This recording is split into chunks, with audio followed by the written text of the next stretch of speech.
Aqui nós estamos de volta com a aula sobre seitas e heresias. E agora nós vamos falar sobre o Adventismo do sétimo dia, segunda parte. Na primeira parte nós estudamos a sua história, a sua origem, as suas doutrinas, algumas, né, não todas, porque nessa segunda parte nós queremos falar sobre a lei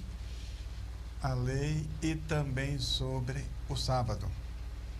Porque para os adventistas, a lei, eles chamam de lei moral, o decálogo.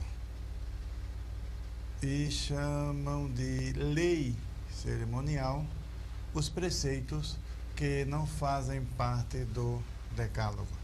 Pois sabemos que todo esse barulho, toda essa armação tem um objetivo, é justificar a guarda do sábado.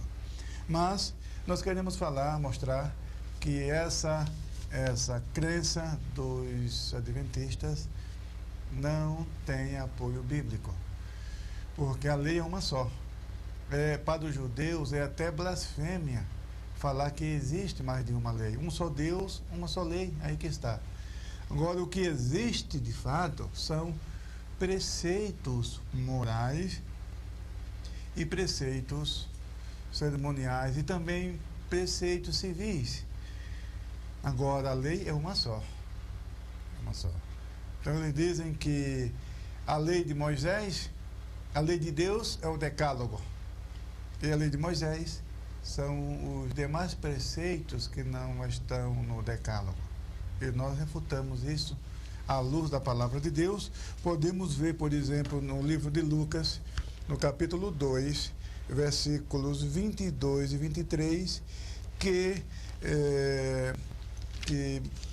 essa passagem prova a falácia dos adventistas. Olha aqui, Lucas, capítulo 2, versículos 22 e 23, onde lemos o seguinte: E cumprindo-se os dias da purificação, segundo a lei de Moisés, o levaram a Jerusalém para o apresentarem ao Senhor, segundo o que está escrito na lei do Senhor: todo macho primogênito será consagrado ao Senhor.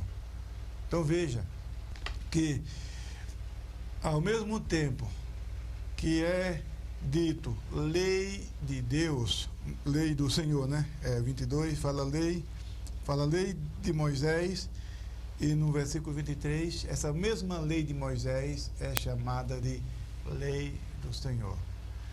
Então, outras passagens poderíamos apresentar, mas você pode comparar, verificar isso no seu texto, que lei do Senhor, lei de Deus, lei de Moisés, são expressões diferentes de uma mesma lei. Lei de Deus ou lei do Senhor, porque foi Deus quem deu essa lei. Essa lei teve origem em Deus. E de Moisés, porque Moisés foi quem promulgou essa lei no Monte Sinai. Mas todas essas expressões dizem respeito à mesma lei. Bora dizer que existe uma lei moral e uma lei cerimonial, isso não é bíblico, não existe apoio bíblico para essa doutrina. Agora, outra coisa também é que o texto que nós lemos aqui fala lei do Senhor, mas é um preceito que está não está no decálogo, aqui está. É um preceito que está em Levítico, capítulo 12, versículos 2 ao 4. Quer dizer, um preceito que está em Levítico, encontramos aqui mencionado lei do Senhor. Portanto, não está no decálogo. Então, isso aí já desmonta também os argumentos dos adventistas. Agora, vamos mais além, vamos nos aprofundar um pouco mais. Senão, o adventista pode dizer que estou sendo superficial. Então, vamos nos aprofundar. É o seguinte: o decálogo significa os 10 mandamentos. Essa palavra, ela vem da Septuaginta, da tradução, da primeira tradução da Bíblia do hebraico para o grego. que aconteceu antes de Jesus nascer. Segundo o historiador Flávio Joséfo, é do ano 285 aproximadamente. A tradução das Escrituras do Antigo Testamento, do hebraico para o grego, chamada de Septuaginta. Mas decálogo, como vem do grego, deca, uma palavra grega que significa 10, logos, palavra. Então, decálogo significa literalmente as 10 palavras. E como está no hebraico, né? Porque no hebraico é chamado Aseret Hadevarim. Aseret Hadevarim nós encontramos em Êxodo, por exemplo, capítulo 34, versículo 28. Umas versões traduzem 10 palavras, outras traduzem 10 mandamentos, porque palavras, Devarim em hebraico ou logos no grego, ela tem o sentido, essa palavra, o sentido de pronunciamento, de discurso, e não meramente palavras isoladas em si. Podemos usar os 10 pronunciamentos, ou princípios também, os 10 princípios, os 10 mandamentos.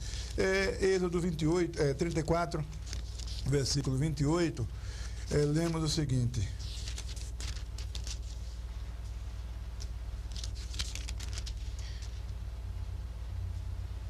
E esteve Moisés ali com o Senhor 40 dias e 40 noites. Não comeu pão, nem bebeu água. E escreveu nas tábuas as palavras do concerto, os 10 mandamentos. Então veja, a nossa versão fala os 10 mandamentos. E isto podemos ver também em Deuteronômio capítulo 4 e versículo 13. Também a referência ao decálogo. Deuteronômio 4, versículo 13, lemos o seguinte: Então vos anunciou ele o seu concerto, que vos prescreveu os 10 mandamentos, e os escreveu em 2 tábuas de pedra. E podemos ver também, Deuteronômio 10 e 4, novamente a expressão em hebraico, Aseret Hadevarim, ou seja, as 10 palavras, que tem sentido de 10 mandamentos. Deuteronômio 10 e 4, lemos o seguinte: Então escreveu o Senhor nas tábuas, conforme a primeira escritura, os 10 mandamentos. Então veja que a Septuaginta, ao traduzir Aseret Hadevarim, os 10 mandamentos, usou decálogo. Daí a expressão decálogo ficou conhecida em todo o mundo. Então, o decálogo seria um esboço, vamos assim dizer, de toda a lei. Dos 613 preceitos de Moisés, todos eles têm como base, como fonte, os 10, seria um resumo, vamos assim dizer. O decálogo seria o sumário da lei, seria uma expressão correta, o sumário da lei. Agora, não é verdade que todos os preceitos do decálogo são preceitos morais, e que não haja preceitos morais fora do decálogo. Então isso também destrói o argumento dos adventistas. Por quê? Ora, se a lei do Senhor é uma referência ao decálogo, e se o decálogo é uma lei moral, então o que fazer, por exemplo, com os 2 primeiros mandamentos? Eu pergunto para você, tanto você que é aluno, como você que é adventista. O primeiro mandamento, o grande mandamento, mencionado em Marcos, no capítulo 12, podemos até ler para mostrar, Marcos capítulo 12, e o versículo 29, 30 e 31. Lemos o seguinte: 29, 30 e 31. E respondeu-lhe: O primeiro de todos os mandamentos é: Ouve, Israel, o Senhor nosso Deus é o único Senhor. Amarás, pois, ao Senhor teu Deus de todo o teu coração, e de toda a tua alma, e de todo o teu entendimento, e de todas as tuas forças. Este é o primeiro mandamento. E o segundo, semelhante a este, é: amarás o teu próximo como a ti mesmo. Não há outro mandamento maior do que estes. Então veja, primeiro, o que você entende por preceito moral? Aquele preceito que é universal e para todas as épocas. São preceitos imutáveis que se aplica para todos os povos, todas as culturas e em todas as épocas. Este é o conceito de preceito moral.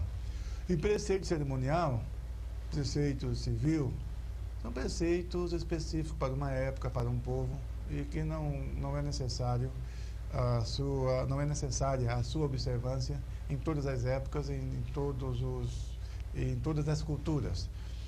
Agora, nós acabamos de ler um texto que é um preceito moral. Pergunte para um adventista: o primeiro de todos os mandamentos é um preceito moral ou não?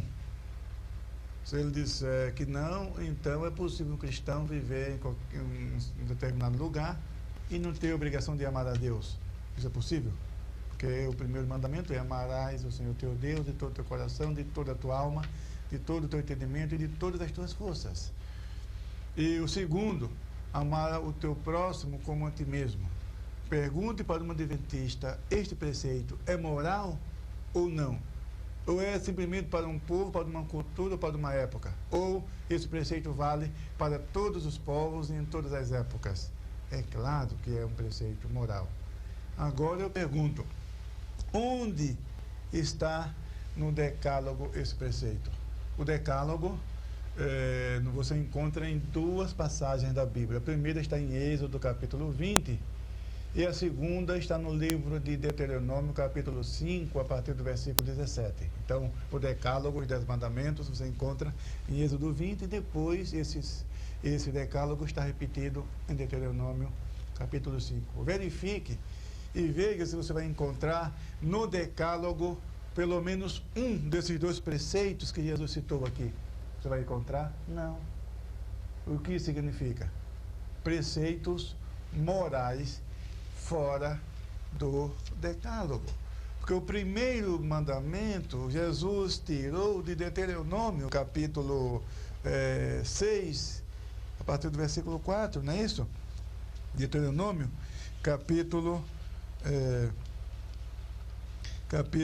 6, versículos 4 e 5.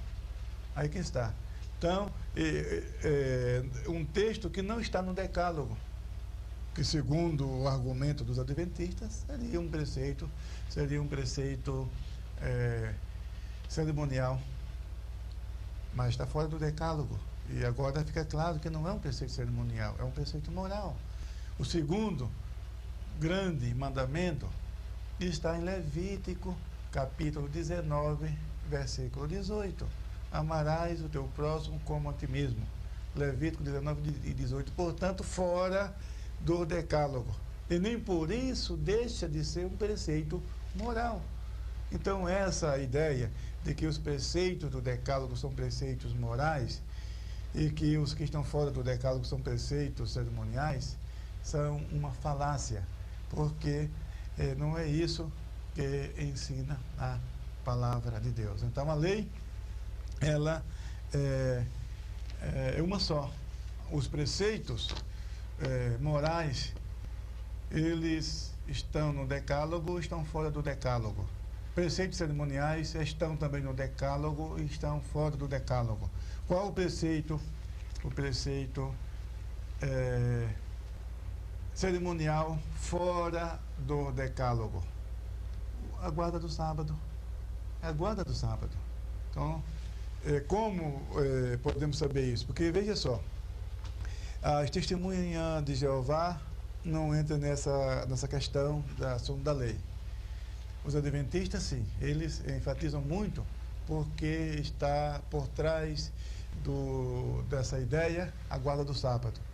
Agora, vamos provar que o sábado foi abolido? Vamos provar isso na Bíblia? Vamos mostrar que a lei cumpriu já o seu papel? Nós vamos ver. Para começar, a lei cumpriu a sua função. A lei, mesmo essa lei escrita em tábuas de pedra, era transitória. Paulo diz isso, está na segunda epístola aos Coríntios, no capítulo 3, e versículo 7. O apóstolo Paulo diz que foi escrito em tábua de pedra, e diz que essa lei é transitória. Então isso já desmonta o argumento dos adventistas. Outro ponto, Jesus, ele cumpriu a lei, porque ele gosta muito de citar Mateus capítulo 5, versículo 17. Não, mas Jesus disse, eu não vim destruir a lei. Olha aqui, versículo 17 e 18. Não cuideis que vim destruir a lei ou os profetas. Não vim abrogar, mas cumprir. Porque em verdade vos digo que até que o céu e a terra passem, nenhum jota ou um tio se omitirá da lei, sem que tudo seja cumprido. Aí o adventista lê isso para você e diz, olha aí, ó, Jesus disse que veio cumprir a lei. Você diz, está certo, é isso mesmo, eu creio nisso, é a palavra de Deus, Jesus falou, e isso está dentro do contexto teológico do Novo Testamento. Ninguém está questionando isso. Agora, o que o texto não está dizendo é que devemos guardar a lei. Jesus veio, ele cumpriu a lei. E você pode cumprir? Qual homem que pode cumprir a lei? Ninguém. Aí que está. É isso que Paulo diz na sua epístola aos Gálatas, no capítulo 3, versículo 11.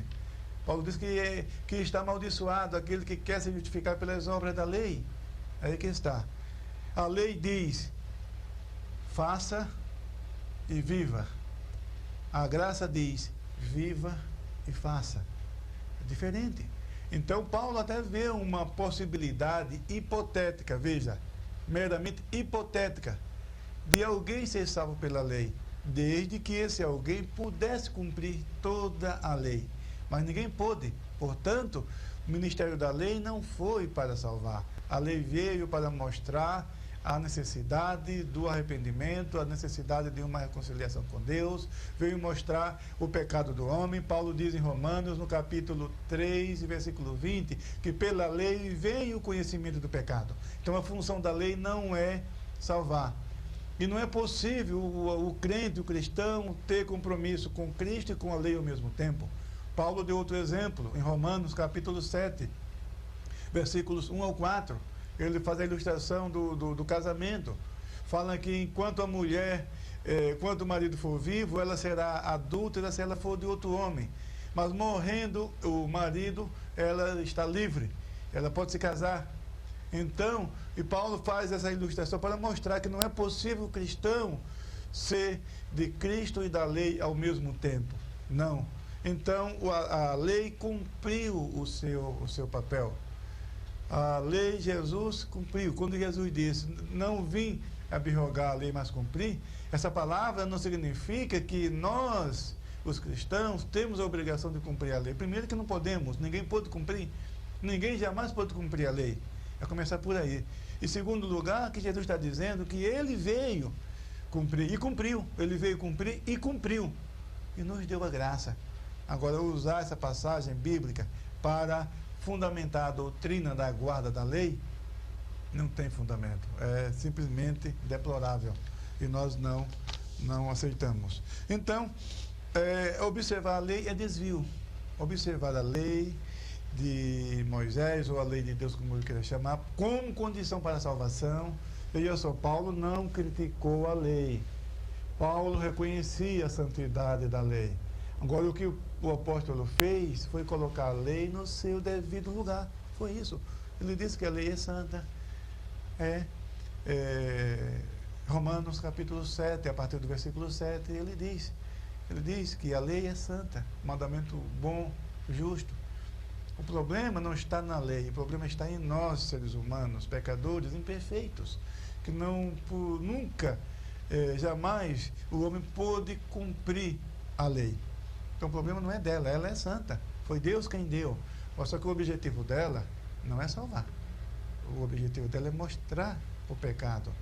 E diz o apóstolo Paulo que ela nos serviu de aio para nos conduzir à graça.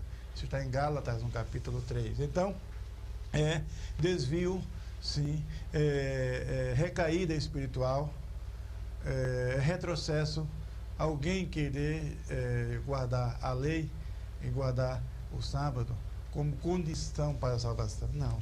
Romanos 13:28. Concluímos, pois, que o homem é salvo, o homem é justificado pela graça, sem as obras da lei. É assim que o homem é justificado, pela fé em Jesus, sem as obras da lei. Então, você fica sabendo, diante dessa exposição, mais comentários você tem no texto de vocês. E vamos agora partir para a questão do sábado, porque todo esse barulho eles fazem com o objetivo de proteger o sábado, para guardar o sábado. Então, qual a pergunta que eles fazem no tocante ao sábado? Eles pegam o decálogo e diz para você: você guarda o primeiro mandamento? Aí você que é crente, servindo a Deus, olha para esse adventista e responde: sim, eu guardo. Muito bem. Aí pergunta: você guarda o segundo mandamento? Você diz: eu guardo sim, o segundo mandamento. Você guarda o terceiro? Não tomarás o nome do Senhor teu Deus em vão? Tá bom, eu guardo o terceiro mandamento. Aí de propósito, ele pula o quarto mandamento e pergunta o quinto: e você guarda o quinto mandamento? E o sexto? E o sétimo? E o oitavo? O nono? O décimo? Quando ele chega no décimo, e você sempre respondendo sim, sim, sim, sim, sim, 9 vezes você responde sim, e guarda esses preceitos. Aí, quando ele chega no décimo, aí ele volta ao quarto mandamento e te pergunta: e o quarto mandamento você guarda? Veja a astúcia. Ora, se você falou sim para 9, por que vai dizer não para um mandamento? Por que vai dizer não para o quarto mandamento? Qual é a lógica para essa resposta? Os 10 preceitos, você responde sim, sim, sim, aí pula o quarto e vai até o décimo, depois volta ao quarto para dizer não. Parece até um contrassenso. E essa é uma arma que eles usam para fazer proselitismo, porque um dos grandes problemas do adventismo no sétimo dia é que eles creem que a salvação é só lá, é só no movimento deles. Eles falam que as igrejas evangélicas estão comprometidas com a besta, estão comprometidas com o Papa, porque guardamos o domingo, e eles chamam a si mesmos de igreja dos remanescentes. Quando ele chega na tua igreja te chamando de irmão, cumprimentando com a paz do Senhor, porque ele quer vender as publicações da Casa Publicadora Brasileira. Eles querem vender os seus livros, e não que eles reconheçam você como um salvo na pessoa de Jesus. Talvez um adventista ou outro reconheça isso, mas eu estou falando da linha doutrinária do movimento. Eu não estou falando das exceções, eu estou falando da regra. Então, quando eles chegam com essa linguagem de crente, é porque ele quer vender assinatura de seus periódicos, tem livro para vender, e são livros caros, não recomenda a ninguém adquirir esse material, porque eles não nos ajudam em nada. Então, quando ele chegar à igreja sua oferecendo esse material, você também pede para ir até a igreja dele e vender o material de sua igreja. Aí que está. Quando ele chega oferecendo seu material, você diz: olha, então eu vou até a tua igreja também, oferecer o material da minha igreja, para ver se ele aceita. Aí que está. Então, eles usam essa linguagem, mas eles não reconhecem.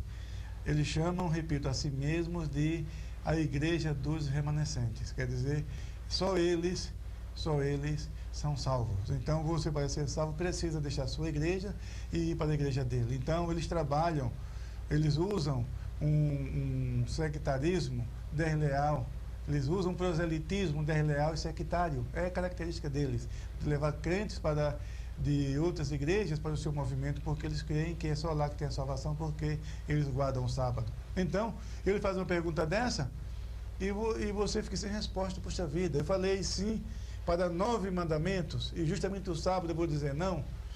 Quando isso acontecer com você, eu vou dar aqui um conselho que você deve usar e funciona.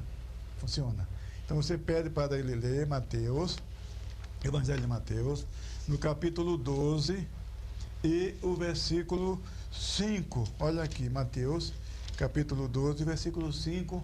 Lemos o seguinte: ou não tendes lido na lei que aos sábados os sacerdotes no templo violam o sábado e ficam sem culpa? Então veja, então, você manda ele ler esse versículo. Mateus 12, versículo 5. Ele vai ler. Aí você faz do mesmo jeitinho dele, né? Usa o método de Jesus, né? Jesus usava, aliás, que é comum na cultura judaica, responder uma pergunta com outra pergunta. Quando perguntaram para Jesus, com que autoridade fazes isto? Aí Jesus disse, olha, eu também tenho uma pergunta. O batismo de João era de Deus ou dos homens? Os fariseus pensaram, bom, se falarmos que é dos homens, esse povo aí vai nos apedrejar, porque todo o povo tem João como profeta. Então vamos dizer que é de Deus. Mas aí ele vai dizer, por que não crestes? É uma situação difícil. Então, quando perguntaram para Jesus, é lícito pagar o tributo a César? Jesus devolveu a pergunta, né? De quem é essa efígie aqui da moeda? Então, eles mesmos responderam a pergunta. Então, você pode usar esse processo, esse método, funciona. Então, essa mesma pergunta, esse mesmo estilo, você devolve para esse adventista. Então, depois que ele lê Mateus 12, versículo 5, aí você pergunta, escuta, os sacerdotes podiam violar o primeiro mandamento e ficar sem culpa? Ele vai pensar, vai analisar e vai dizer, não, muito bem. E o segundo, os sacerdotes podiam violar o segundo mandamento e ficar sem culpa? Ele vai dizer, não, muito bem. E o terceiro mandamento, eles podiam violar e ficar sem culpa? Ele vai dizer, não. Aí você pula o quarto, faz igualzinho a ele, né? Pula o quarto mandamento, vai para o quinto.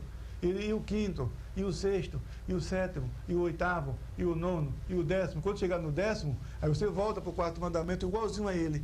E agora os sacerdotes podiam violar o sábado e ficar sem culpa? Leia Mateus 12, 5. Responda com base na palavra de Deus. Aí o que ele vai dizer? O texto está dizendo, ou não tendo lido na lei que aos sábados os sacerdotes no templo violam o sábado e ficam sem culpa? E agora, você pergunta, os sacerdotes podiam violar o sábado e ficar sem culpa?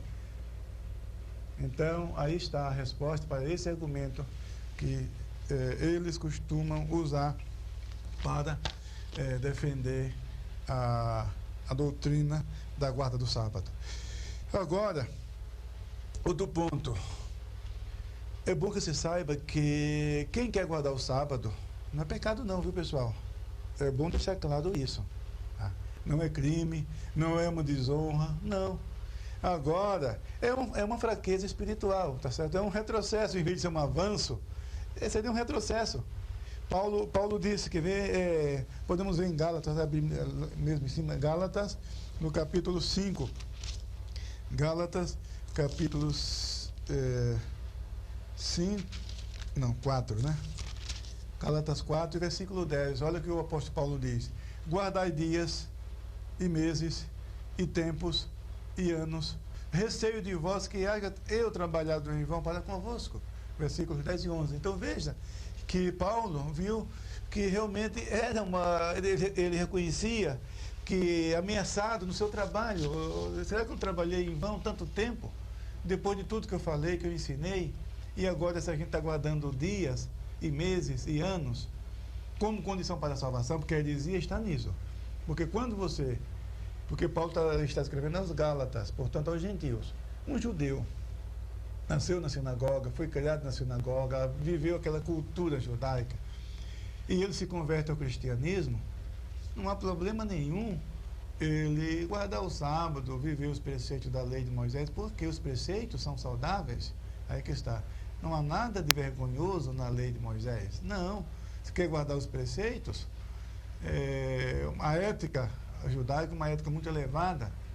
Agora, não vamos exigir que um judeu, ao se converter, ele seja obrigado a abandonar a cultura do seu povo. Não, o evangelho ele é transcultural. O evangelho não destrói nenhuma cultura. Não.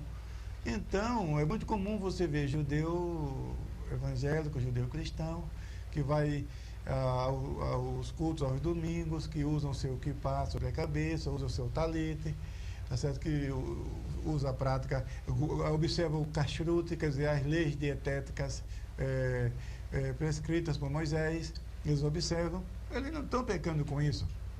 Olha só que eles reconhecem que isso é uma questão meramente cultural. Eles não criticam os cristãos das nações, os gentios, por não observarem essas coisas. Não. Eles sabem que é uma questão cultural. Agora, o problema do adventismo é que a Ellen White, no livro aqui, O Grande Conflito, diz que a guarda do sábado é pedra de toque para a salvação. E isso sim que é grave. Isso é grave, é pedra de toque para a salvação. E a Bíblia diz que quem guardar 9 preceitos e violar um, é culpado de todos. E eles usam isso para dizer que nós estamos violando o sábado. Não. O texto está falando da lei. O apóstolo Paulo diz em Gálatas, capítulo 5, no versículo 4, se alguém quer observar a circuncisão, por exemplo, como condição para a salvação, ele caiu da fé, ele se desviou. Por quê? Porque ele, com isso, está sendo obrigado a aceitar toda a lei. E ninguém pode cumprir toda a lei. Jesus já resolveu essa questão. Então, é um retrocesso, sim. O que para essas pessoas parece um avanço espiritual, na verdade, é um retrocesso. É uma recaída espiritual. Então, o sábado é um preceito moral, aliás, um preceito cerimonial, que está no Decálogo, mas é um preceito cerimonial, e que Jesus aboliu com a sua morte. Então, onde podemos ver isso? Podemos ver em Colossenses, no capítulo 2, e os versículos 14, acho que 16 e 17 já são suficientes. Nós vamos ler Colossenses, capítulo 2. Então veja que a lei, o sábado é um preceito cerimonial que foi abolido. Diz o seguinte a palavra de Deus. Colossenses 2, 16 e 17. Portanto, ninguém vos julgue pelo comer ou pelo beber, ou por causa dos dias de festa, ou da lua nova, ou dos sábados, que são sombras das coisas futuras, mas o corpo é de Cristo. Então veja que o sábado é sombra das coisas futuras, mas o corpo é de Cristo. Aí sabe qual o argumento dos adventistas com relação a essa passagem? Sabe o que eles dizem? Que esse sábado é cerimonial. Agora vamos ver a falácia, a fraqueza desse argumento à luz da própria Bíblia Sagrada, a palavra de Deus. Primeiro, que o versículo 17 já diz que são sombras das coisas futuras. Então, os judeus realizavam as festas anuais, mensais e semanais. Então, no texto de vocês, você vai encontrar muitas referências, mas eu queria citar 1 Crônicas, capítulo 23, versículo 31. 1 Crônicas, capítulo 23, versículo 31, lemos o seguinte: e para cada oferecimento dos holocaustos do Senhor, nos sábados e nas luas novas, e nas solenidades por conta, segundo o seu costume, continuamente perante o Senhor. Então veja que você pode ler inúmeras passagens, que elas estão no teu texto, e falam de festas semanais, dos sábados, mensais, lua nova, e anuais, as solenidades. Então, quando o apóstolo Paulo fala em dias de lua nova e dias de festas, aí já está falando do sábado cerimonial. Mas não haveria mais necessidade de acrescentar a palavra sábado. Mas ele acrescenta aqui a palavra sábado, coloca aqui a palavra sábado. Então, portanto, ninguém vos julgue pelo comer, ou pelo beber, ou por causa dos dias de festa. São as festas anuais. Quais são elas? Páscoa, Pentecoste, Tabernáculo, festa dos tabernáculos, são as festas anuais, as solenidades. Aí já está tratando dos sábados cerimoniais. Aí.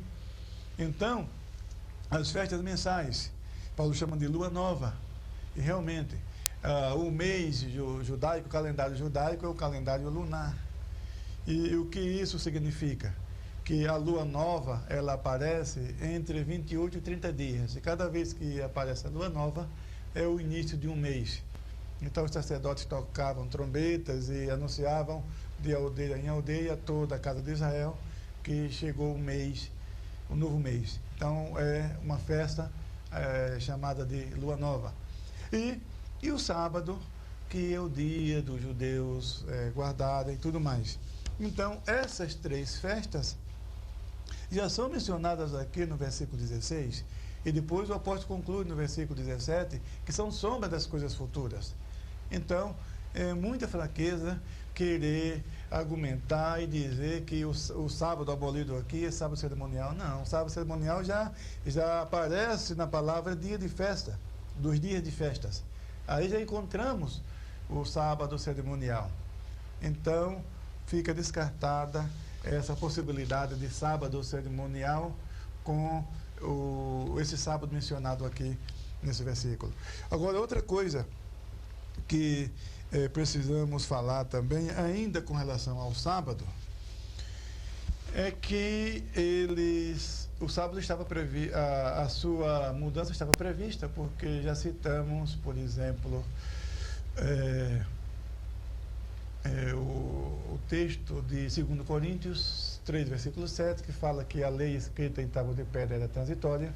Também o profeta Jeremias, no capítulo 31, versículos 31 ao 33, fala de uma nova aliança, fala de um novo conceito. Está aqui, capítulo 31, versículos 31 ao 33. Lemos o seguinte: Eis que vem dias, diz o Senhor, em que farei um concerto novo com a casa de Israel e com a casa de Judá. Não conforme o concerto que fiz com seus pais no dia em que os tomei pela mão, para os tirar da terra do Egito, porquanto eles invalidaram o meu concerto, apesar de eu os haver desposado, diz o Senhor. Mas este é o concerto que farei com a casa de Israel, depois daqueles dias, diz o Senhor. Porei a minha lei no seu interior, e a escreverei no seu coração, e eu serei o seu Deus, e eles serão o meu povo. Então veja que essa passagem se cumpriu, essa passagem é citada em Hebreus, no capítulo 8, versículo 8, 12, e depois também Hebreus 10 e 16. Vamos ler Hebreus para mostrar que isso se cumpriu em Jesus, na dispensação da graça. O que querem, portanto, os adventistas com a guarda da lei e com a guarda do sábado? Olha aqui, capítulo 10 de Hebreus, versículos 16 e 17, lemos o seguinte: este é o concerto que farei com ele. Vamos ler o 15, né? O 15. E também o Espírito Santo nolo testifica, porque depois de haver dito, este é o concerto que farei com ele depois daqueles dias, diz o Senhor.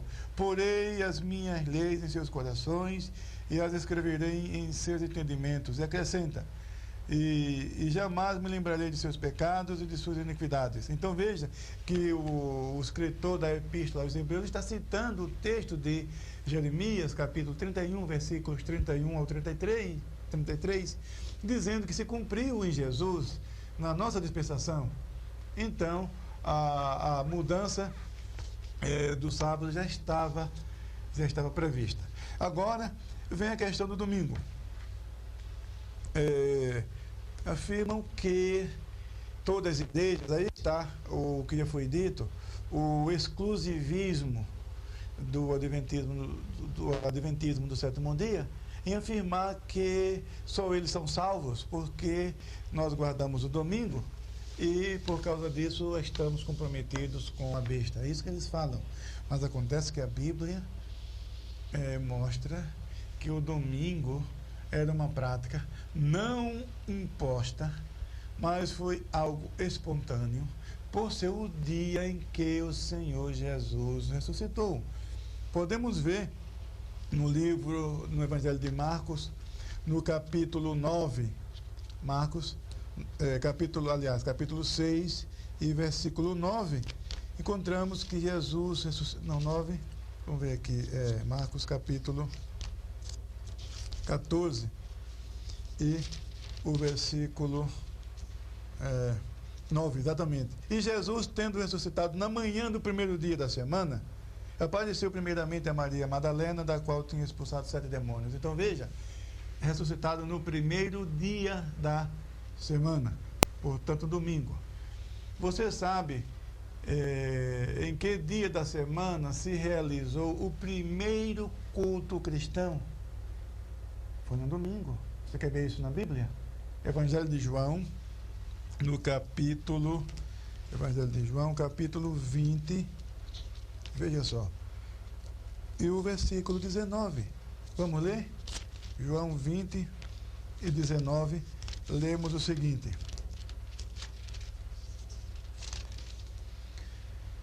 chegada, pois, a tarde daquele dia, o primeiro da semana, portanto domingo e não sábado, veja só, e chegada a tarde daquele dia, o primeiro dia da semana, e cerradas as portas onde os discípulos, com medo dos judeus, se tinham ajuntado, chegou Jesus e pôs-se no meio e disse-lhes: paz seja convosco.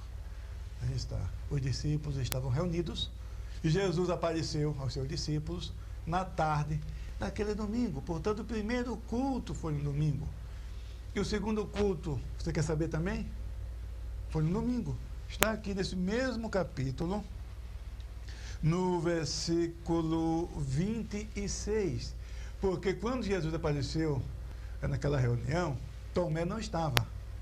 E como é característica do crente que não vem aos cultos, e quando você fala para ele que o culto foi uma bênção, então ele fica dizendo, mas não foi, acha até que está exagerando, mas é porque ele perdeu o culto, ele perdeu a bênção, e se fica incrédulo. Foi o caso de Tomé. Tomé não estava naquele culto, e disse: não, eu não acredito que seja Jesus. Mas Tomé, nós vimos, ele disse: não, olha, só se eu ver.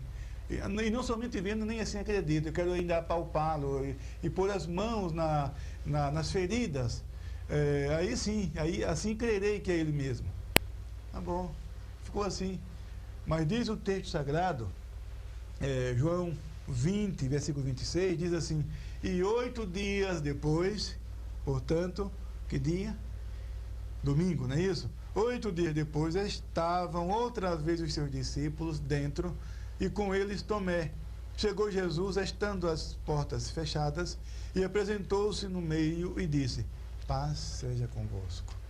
Então veja, Jesus presente no segundo culto, um dia de domingo. E você sabe qual o dia da semana que os cristãos cultuavam a Deus? Podemos ver Atos dos Apóstolos, capítulo 20, e o versículo 7.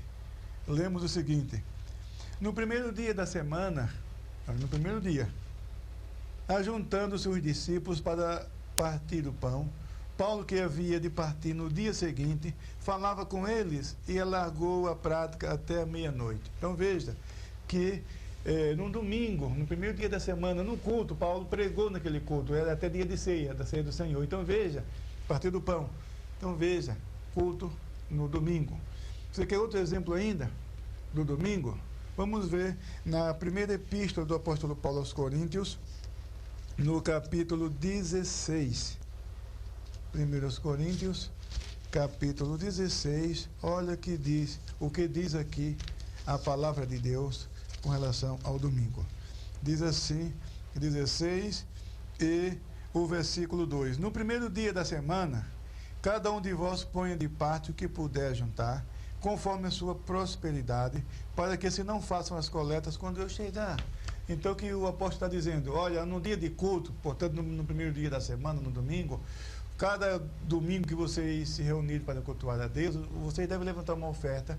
Era uma oferta que era destinada para os irmãos pobres da Palestina, para os irmãos de Jerusalém, e Paulo estava levantando uma oferta para ajudar esses irmãos. Então, ele estava dizendo aqui na sua carta que cada domingo, quando os irmãos se reunissem, eles levantassem essa oferta e guardassem, para não esperar tudo para uma vez, quando o apóstolo chegasse. Então, veja, culto no domingo. Então, com o passar do tempo, essa prática foi se tornando tão comum que no século IV, veja só, aí vem a questão que os adventistas usam, dizendo que Constantino foi um imperador pagão que estava previsto no profeta Daniel, e ele mudar as leis e os costumes, então aplica essa passagem a Constantino, dizendo que Constantino mudou a lei e os costumes, transferindo a guarda do sábado para o domingo. Isso não é verdade, isso não tem fundamento. Por quê? Porque Constantino, quando ele assinou o Edito de Milão, no ano 313, o edito que encerrou com as perseguições aos cristãos, essa prática já era comum. É comum. Então, quando ele colocou o domingo como o dia de realmente, domingo, o próprio nome já diz, é dia do Senhor. Ele simplesmente estava consubstanciando uma prática já de mais de 300 anos, uma prática de quase 300 anos dos cristãos. Então, não foi ele quem mudou, não. Ele já encontrou assim. Quando ele nasceu, quando ele veio a ter noção das coisas, já conhecia essa prática, e muito antiga. Então, não é verdade essa declaração de que Constantino mudou o sábado para o domingo. Não. Ele simplesmente oficializou uma prática comum da igreja cristã, e que nós, como já vimos, está na Bíblia. Está na Bíblia o culto dos cristãos no domingo, por ser o dia em que o Senhor Jesus ressuscitou. Então, outro argumento que os adventistas usam com relação ao domingo, eles perguntam: onde está escrito que devemos guardar o domingo? É claro que isso você não vai encontrar na Bíblia, mas também não é mandamento. Aí que está, não é mandamento. É um dia que realmente todos os cristãos devem reservar para ir ao culto, para adorar a Deus, para trabalhar para o Senhor Jesus. Tudo bem, mas não é um mandamento, não é uma imposição, não. Então, essa pergunta, ela é mal formulada, ela é uma pergunta capciosa, tá certo? Quando um adventista perguntar onde está escrito que é para guardar o domingo, você diz: olha, realmente eu não sei onde está escrito, mas eu sei dizer que a lei, que o sábado foi abolido. Que o sábado foi abolido. Está em Colossenses, capítulo 2, versículos 16 e 17. Lá diz que o sábado foi abolido. E também sei dizer que o crente fraco faz diferença de dias, faz diferença de comida. Lá em Romanos, capítulo 14, lá fala que uns fazem separação de dias, outros reconhecem iguais todos os dias, mas que devemos ter paciência com os crentes fracos por causa da limitação da sua fé. E isso eu sei também onde está escrito. Essa é a resposta que você deve dar para os adventistas. Agora, outra coisa, isso aí é até cômico, viu? Você não dá nem para acreditar. Sabe qual? Para encerrar essa aula, sabe o que eles ousam fazer? Eles dizem que Sunday significa dia do sol, em inglês. Portanto, domingo significa dia do sol. Portanto, é um dia pagão. Tá vendo? Então você está guardando um dia pagão, Sunday, dia do sol. Então, e a pessoa que não conhece pode até ficar impressionado. Mas aí é fácil resolver isso também. E como que é sábado em inglês? Saturday, não é isso? Saturday, sábado. Sabe o que significa? Dia de Saturno. Então você fala para o adventista: olha aí, e dia de Saturno? Também não seria um dia pagão? Ele vai dizer: não, mas sábado é Shabat. Não, Shabat é hebraico. Você está falando em inglês. Não vamos vamos devagar. Vamos devagar porque eles costumam usar muito esse tipo de coisa. Então, porque domingo em inglês também, em hebraico, é Yom Rishon, que quer dizer dia primeiro. Yom é dia, Rishon, primeiro. Yom Rishon, dia primeiro. Até hoje em Israel, quem já visitou Israel sabe. Yom Rishon é domingo em hebraico. Então, quando ele disser, não, mas não é questão de dia do sol, porque o sábado é o Shabat, tá bom, então domingo é Yom Rishon. Então, aí você usa o mesmo argumento deles. Você quer no inglês? Vamos no inglês. Você quer no hebraico? Vamos no hebraico, você escolhe. Você quer escolher a regra? Pode escolher, não há nenhum problema. Se quer no inglês, então, domingo é dia do sol, mas sábado é dia de Saturno. Ah, então não vale mais em inglês. Vamos para o hebraico? Vamos. Então, no hebraico, domingo, sábado é Shabat, tá bom. Então, domingo é Yom Rishon, é dia primeiro. Então, termina em nada. Então, veja que a doutrina... Agora, o que nos deixa perplexo é que, ultimamente, está surgindo uma onda de pseudos evangélicos, pseudos cristãos, guardando também o sábado. Guardando o sábado. Então, se essas pessoas guardam o sábado por questão cultural, se é um judeu, por exemplo, meus respeitos, tudo bem, admiro, conheço judeus, cristãos que servem a Jesus, pentecostais, batizados no Espírito Santo, eles moram em Israel, vão para o culto no sábado, porque sábado é o dia de descanso em Israel.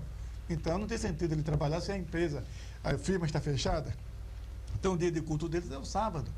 Então eles vão com a sua Bíblia, com o seu kippah sobre a cabeça, com o seu talite, estão indo. A cultura dele, ele nasceu judeu, se converteu, mas não querem perder a sua identidade nacional. Eles preservam, mas tem consciência de que não é uma questão de vida ou morte, que não é uma condição para a salvação. Eles sabem disso e até respeitam, como já disse, os crentes de outras nações que não guardam o sábado, nem o kasherut, nem as leis dietéticas. O kasherut é o nome hebraico das leis dietéticas que os judeus observam até hoje. Agora, o gentio das nações que se submetem a guardar o sábado, isso realmente é uma pobreza de dar medo, viu? Isso é realmente é um retrocesso. A palavra ideal é isso, é retrocesso espiritual. Querer observar a lei como condição para a salvação. Não só retrocesso, mas heresia, né? Heresia, porque aí ele está colocando algo mais que a fé em Jesus Cristo para a salvação. E a Bíblia diz que a salvação é pela fé em Jesus. O fruto do Espírito é consequência da nova vida em Jesus. Hoje você é crente, não é? Mas o que você fez para ser salvo? Nada. Simplesmente creu na mensagem que o pregador, que alguém falou para você. Você entrou numa igreja, ou mesmo na sua própria casa, ou não importa qual lugar, ou no trabalho, alguém falou de Jesus para você, você ouviu a mensagem e você creu. Você creu e tomou a decisão de ser um crente em Jesus, recebendo Jesus Cristo em sua vida. Então, quando você tomou essa decisão, o Espírito Santo já passou a habitar em você, você se tornou um crente em Jesus, salvo, ganhou salvação, está aí. O que você fez? Nada. Praticou boas obras? Não. Observou a lei? Não. Muitas vezes você nem sabia que existia a lei. Então, no entanto, você foi salvo e é salvo pela fé em Jesus, pela graça. A graça de Deus, é isso. Salvação agora, claro. Você sendo salvo, tendo o Espírito Santo na sua vida, aí sim, aí você vai andar como um cristão. Aí que está. Como diz Paulo em Gálatas 2:20, já estou crucificado com Cristo e vivo. Não mais eu, mas Cristo vive em mim. E a vida que agora vivo na carne, vivo na fé do Filho de Deus, o qual me amou e assim mesmo se entregou por mim. Então fala de uma fé profunda, não uma fé artificial. Não é o ensino do antinomianismo. Isto é, que a pessoa pode ser crente em Jesus e viver como quiser. Não é isso. Não é viver como quiser, não, porque o cristão tem a vida norteada pelo Espírito Santo e como consequência da sua fé em Jesus, que levou à salvação, então nós encontramos nele o fruto do Espírito. E esse fruto do Espírito faz com que a pessoa tenha uma vida realmente de santificação. Aí o crente vai buscar a Deus, vai viver uma vida de santidade. Então ele é salvo pela fé em Jesus. E a prática dos bons costumes e dos preceitos morais até, são consequências da sua nova vida em Cristo. E não colocar a lei, ou o sábado, ou a circuncisão, ou qualquer coisa, como condição para a salvação. Não. E isso já foi definido no Concílio de Jerusalém. Atos dos Apóstolos, capítulo 15. Recomendo a leitura para você e para os adventistas e para quem interessar, que o concílio ali definiu, não impõe cargo algum sobre os gentios, senão o quadrilátero de Jerusalém, conhecido como, está aqui, Atos 15, vou ler para encerrar, capítulo 20, Atos capítulo 15 e versículo 29, que abstenhais das coisas sacrificadas aos ídolos, e do sangue, e da carne sufocada, e da fornicação. Destas coisas fareis bem se vos guardardes, bem vos vai. Então veja que nem é um mandamento, é uma injunção, aí que está, uma injunção, tá certo? Para os gentios, olha, nem o sábado aparece aqui, onde está o sábado? Olha, para não escandalizar os judeus, então vocês devem se abster dessas coisas. Muito bem, então vocês não devem, é claro que o crente vai obedecer a palavra de Deus, tá certo? Porque sendo um preceito, sendo uma injunção, seja o que for, nós, pelo Espírito Santo, nos obedecemos. Então, Atos 15, o concílio, ali os apóstolos definiram, tá certo? Não temos nada com a lei e muito menos com o sábado. A nossa salvação é pela fé em Jesus. Amém? Que Deus te abençoe ricamente, em nome de Jesus.